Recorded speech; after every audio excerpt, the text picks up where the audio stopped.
Assalamualaikum warahmatullahi wabarakatuh. Selamat pagi, salam sejahtera untuk kita semua. Semoga di kesempatan pagi hari ini kita semua dalam keadaan sehat walafiat. Walaupun di tengah pandemi COVID-19 kita harus semangat untuk terus belajar. Nah, minggu lalu kita sudah selesai masuk materi sebelumnya. Pada hari ini kita akan masuk ke materi berikutnya. Namun, sebelum kita masuk ke materi berikutnya, ada baiknya kita mulai pembelajaran pada hari ini dengan berdoa. Berdoa menurut agama dan kepercayaan masing-masing. Doa dimulai.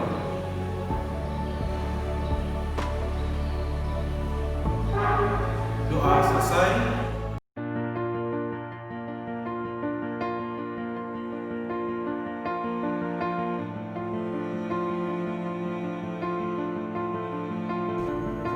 Kompetensi dasar 3.5 mengidentifikasi informasi teks eksposisi berupa artikel ilmiah populer dari koran atau majalah yang dibaca dan didengar.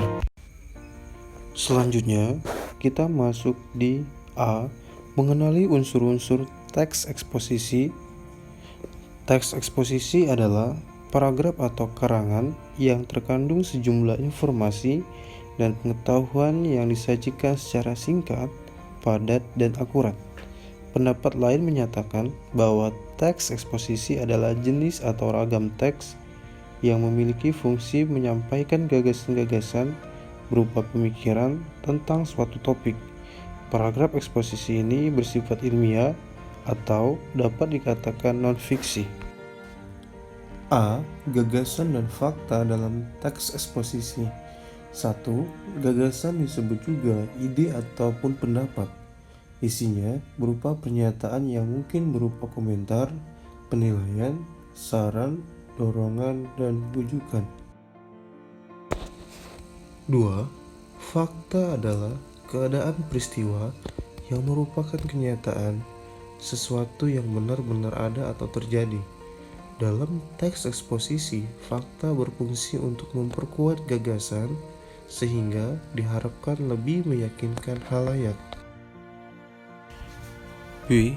Pola pengembangan teks eksposisi. 1. Pola umum khusus. Ide pokok bagian teksnya ditempatkan pada awal paragraf, yang kemudian diikuti oleh ide-ide penjelas.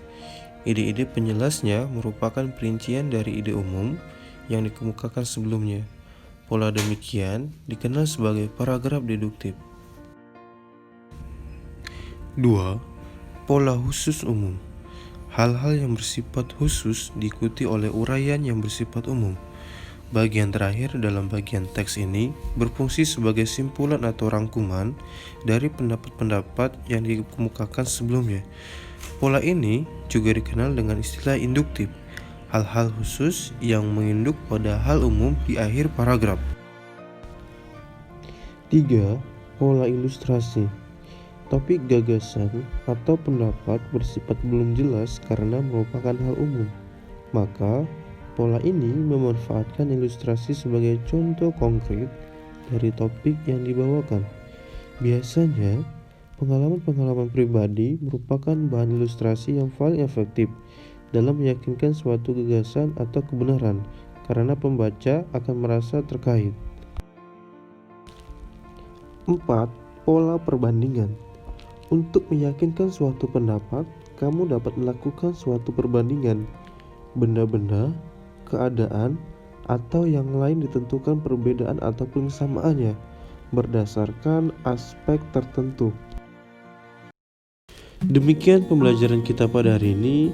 Semoga materi yang sudah Bapak sampaikan kalian mengerti dan paham tentang teks eksposisi dalam media massa.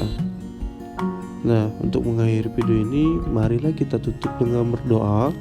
Berdoa menurut agama dan kepercayaan masing-masing. Doa dimulai. Selesai. Terima kasih. Assalamualaikum warahmatullahi wabarakatuh. Selamat pagi.